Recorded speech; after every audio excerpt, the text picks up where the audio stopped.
Allagash, Maine, 20th of August, 1976. The sun hangs low as four men make their way along a well-worn trail. They are laden with backpacks and taking turns carrying their canoe.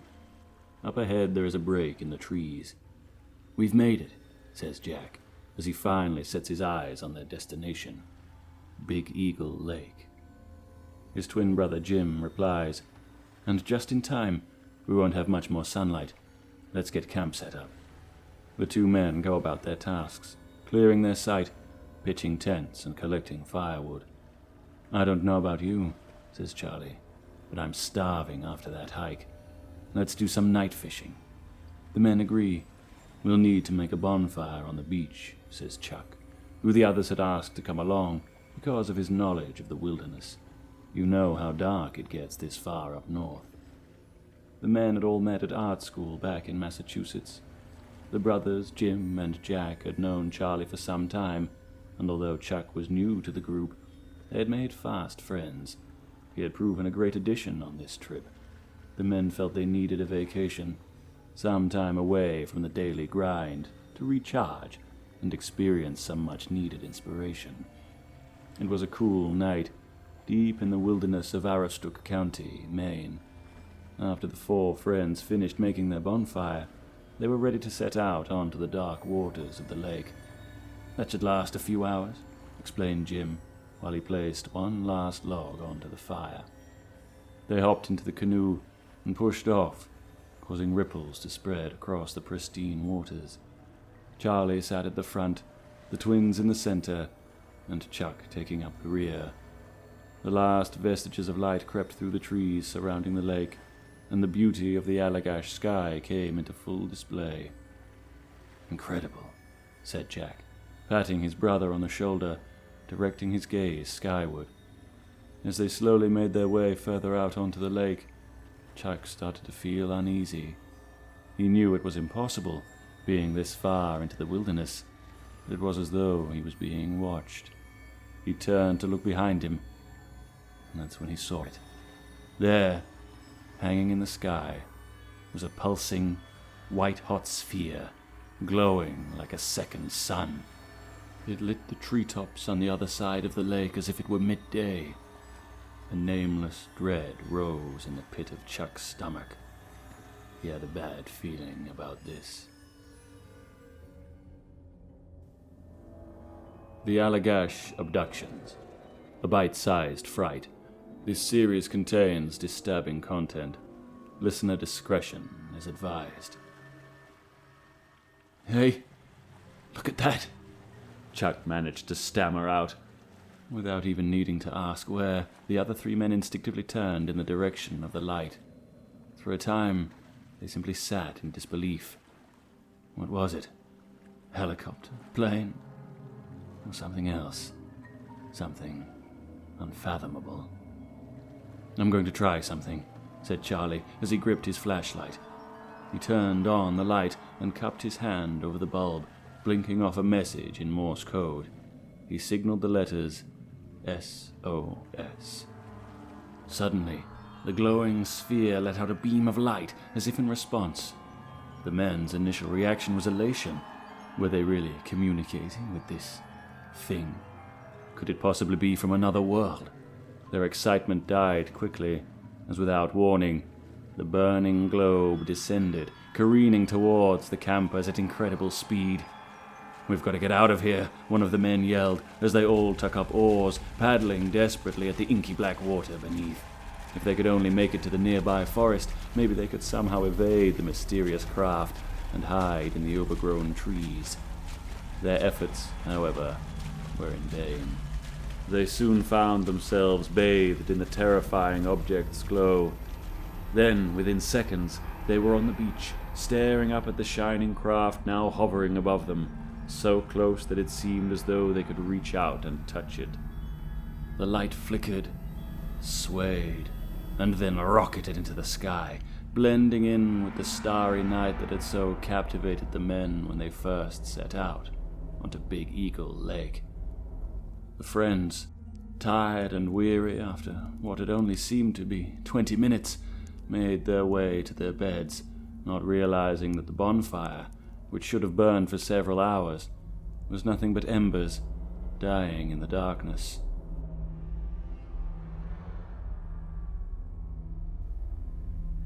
"12 years passed, and Jim Weiner had almost forgotten the bright light that he and his friends had witnessed while camping in the Allagash wilderness in the summer of 1976. Oddly enough, considering how unbelievable their encounter had been, the men had not talked about it much as they made their way out of the forest and back to their everyday lives. They did report the event to the authorities. The police told them that they had simply seen spotlights from a local store celebrating its grand opening, which the friends never thought could possibly be true. They were miles into the deep woods that summer. They had left civilization long behind them. Friends and family did not give their story much credence either. They chalked it up to overactive imaginations and too much booze. It was not long before they decided to keep their story to themselves, rather than deal with any more ridicule and sideways glances. Jim put it out of his mind and moved on with his life. That is, until he suffered an unfortunate accident, leaving him with a head injury. It was then that the nightmares began. Jim awakes to find himself in a cold and barren room. He is unable to move his extremities, but searching furtively with his eyes, he finds his brother Jack and his friends Chuck and Charlie sitting motionless next to him. To his surprise, the men have been stripped of their clothes and are staring straight ahead, eyes barren and lifeless. Jim continues to search the brightly lit room for some clue as to where they are. Where were they only moments ago? In their canoe on Eagle Lake. Then, suddenly, there is motion in the room. Something is coming towards him. From within the blinding light, Jim begins to make out a form. As the being reveals itself, Jim realizes it is a creature like nothing he has ever seen before. Its arms, unusually long and gangling, hang limply at its sides. At the end of each arm are slender, four-fingered hands. Its neck is eerily elongated. The most arresting feature, however, are its massive, almond eyes, sunk deep in a head too large to be human. Jim desperately wishes he could move. He tries in vain to will his body to do something, anything, as the being draws closer. He wants to cry out, to fight back with all his strength, to attack the monster, but he can do nothing but stare at the approaching creature. Suddenly, he hears a voice. The thing before him has no mouth that Jim can see, and yet he hears it speak in plain English. It is telling him that he has nothing to fear from them. They are only here to observe. The next moment his friend Charlie is lying on a table before him. There are several more creatures now. Are they scientists? Doctors? They are scanning his body as if they are trying to divine the secrets of sinew and bone. They call upon some kind of device unlike any Jim has ever seen. It scrapes Charlie's skin, takes samples of his blood and tissue, and who knows what else. He appears to be writhing in pain from the procedure, his head reared back and his face frozen in a grotesque, silent scream. Jim awakens suddenly to find himself in the safety of his home. "What the hell was that?" he says aloud. He runs to the bathroom and splashes some water on his face. He is shaken by what he just saw, the image of the creature still fresh in his mind. He does his best to try to forget it, and although it takes most of the night, he finally finds sleep. At first, the terrifying images only come to him at night in his dreams, but soon he finds himself experiencing seizures, his body quaking against his will, causing him to pass out. In this state, he is thrust back into that frigid, sterile room to face the bug-eyed creatures and their experiments. He suffers the horrors of his mind for many weeks, before a chance conversation with his brother reveals that he is not alone. In 1947, a man named Kenneth Arnold reported sightings of what he described as flying saucers in the skies of Mineral, Washington. A few weeks later, news of a crashed spacecraft at a ranch near Roswell, New Mexico was splashed across the papers. The fervor for beings from outer space visiting Earth took firm root in the public consciousness. It dominated cinema and pop culture, found its way into every newspaper, and would even find a home on nightly newscasts. It was not until Betty and Barney Hill's encounter with what they described as gray alien creatures whilst driving the roads of rural New Hampshire at night that the idea of abduction became the phenomenon it is today. Jim and Jack Weiner, along with Charlie Fultz, were students at the Massachusetts College of Art and became good friends. In the summer of 1976, they decided to get away for a few days in the Allagash Wilderness Waterway.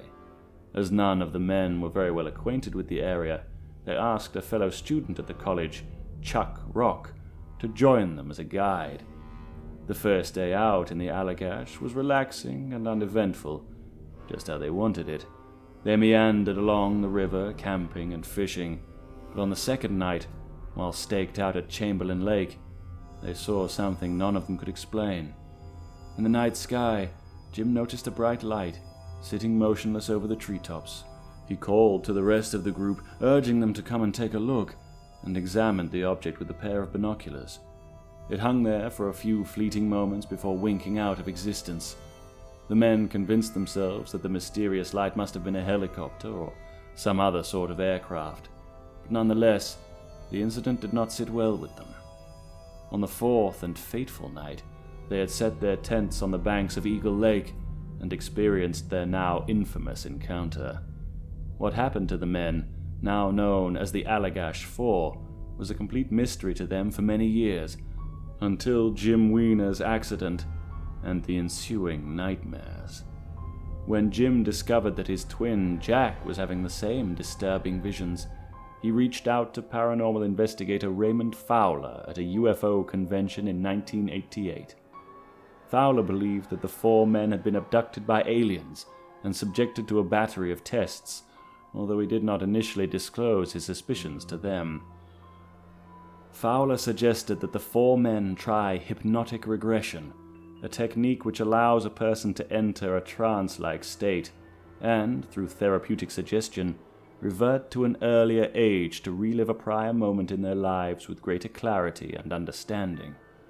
In 1989, the men each agreed to meet with Anthony Constantino, an expert in hypnosis and regression therapy, in order to attempt to relive the events of that fateful August night in 1976. At first, they kept their sessions to themselves. Later, the men were shocked to find out that each of them shared the same horrifying story. The brightly lit, sterile room, the cold, slab-like table, each of them waiting their turn, naked and unable to move, until they were taken by the creatures to be examined. Their alien tormentors, the spitting image of the grey alien from the tales of Betty and Barney Hill, with their enlarged heads and dark, unblinking eyes, bored into the men with an array of terrible instruments. The initial nightmares of Jim and Jack Weiner would seem a mere echo compared to what the hypnotherapy had evoked from deep in their minds. When asked how they felt about the experience, one word best summed it up: violated. Ray Fowler would write about the experiences in a book titled The Allagash Abductions, Undeniable Evidence of Alien Intervention. A condensed version of a report he had written about the men's hypnosis sessions with Constantino, the book would thrust the men into the limelight, with appearances on radio and television, including a special report on the popular show Unsolved Mysteries. The book also contained a collection of artistic interpretations of the event, painted and drawn by the Allagash Four. The haunting depictions of their experience added a whole new dimension to their tale. Images of a beam of light pulling the men from their canoe, the horrors they suffered on the examination table, and the chilling faces of their alien abductors. In the years after Fowler's book was published, the four men went on to appear at numerous UFO conventions and symposiums to tell their story. They spoke with others who claimed they, too, had seen strange spacecraft in the night skies and had been abducted by extraterrestrial creatures that performed unspeakable acts on them. There were, of course, naysayers and skeptics as well. The most common theory about what happened to the Allagash Four was that the cultural zeitgeist, sci-fi films of the 1950s, and television documentaries about alien visitors and flying saucers had planted an idea in the men's heads. Hypnotherapy requires the patient to enter a highly suggestive state and to be guided through their lost memories with mental imagery in order to recreate and evoke that which is lost deep within the mind. Could the four friends have simply been guided down the wrong path? Fowler, after all, was a UFO investigator who believed he had his own abduction experience. It was Constantino who had helped Fowler recall his own terrifying encounter. Jim Weiner had met Fowler at a UFO convention. Is it possible that Jim's own biases bled through to the other men? It is interesting to note that Whitley Strieber's book, Communion, published in 1987 and made into a feature film starring Christopher Walken in 1989, contains eerie similarities to the tales that Jim, Jack, Chuck, and Charlie recollected while under a hypnotic trance. Whether their tales were the result of Hollywood's sci-fi flicks, books, or television, in the many years that followed, the four men would stand by their claims, often recounting their story to anyone who would hear it. In 2016, however, one among them would cast serious doubt about their case of abduction in the isolated wilderness near the Allagash River, some 40 years earlier. Chuck Rock, now a successful artist painting and selling landscapes and portraits in oil on canvas, had noticeably begun drifting away from his friends over the years. He no longer attended the various UFO conventions or made special appearances, and refused to speak publicly about his experience. Finally, one day he broke his silence and told a startling, but much more down-to-earth story about what the four men had truly experienced on that fateful night. Rock now said that although they had seen a bright craft flying through the star-streaked skies of northern Maine in 1976, their story of alien abduction was merely a scheme to make money. He claimed that the other three men had recalled the bizarre experiences after the hypnosis sessions, but that he had no such memories, and that he had only gone along with his friends because they believed they could make millions off their story, which did not come to pass. To make matters worse, Rock also said that Jack Weiner had brought drugs with him on their camping trip, and that they had each taken some before heading out onto the lake, just before their sighting. When asked if he felt what he and the others had done was an outright deception, Rock would say that he believed it was simply brilliant storytelling, and that he actually admired the ability of his former friends to spin their fantastic tales. As for the other men, however, they have stuck to their story, never wavering. They blame bitter feelings on Rock's part as the impetus for his splintering from the group and disparaging the story of their abduction. They have even gone so far as to claim that Rock believed that now denouncing the story would bring it back into attention and potentially make him more money in the process. Were the four art students simply out to get rich? Or were the men truly taken by alien creatures deep within the woods of the Allagash wilderness on that warm, clear night in the summer of 1976? The truth will likely forever remain a mystery. We would love to hear your own thoughts and ideas about this extraordinary tale of alien abduction. If you have enjoyed this episode, please follow us on Twitter and Instagram at Pixel Elixir, and on Instagram at Bite-Sized Frights. You can also subscribe at bitesizedfrights.com so that you never miss any of our terrifying tales. This has been a Pixel Elixir production, narrated by Chris K. Thank you for listening. Until the next bite, my friends.